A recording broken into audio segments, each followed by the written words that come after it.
C'est un soupir de soulagement que poussent haut et fort les défenseurs du droit à l'avortement aux États-Unis. La Cour suprême vient en effet d'annoncer l'invalidation d'une loi de la Louisiane très restrictive sur l'avortement. Cette loi imposait un fardeau excessif aux femmes de Louisiane et violait leur droit constitutionnel à avorter, a estimé la Cour.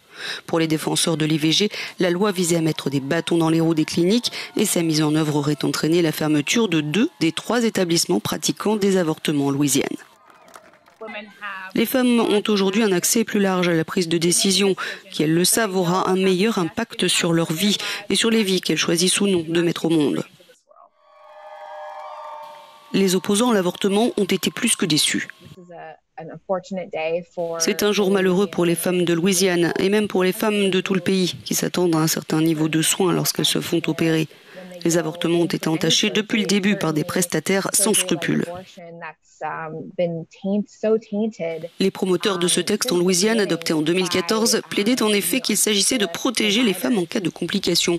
Le texte visait à obliger les médecins pratiquant des avortements à obtenir une autorisation d'exercer dans un hôpital situé à moins de 50 km du lieu de l'intervention. La Maison-Blanche a déploré une décision malheureuse qui dévalue la vie des mères et des enfants à naître.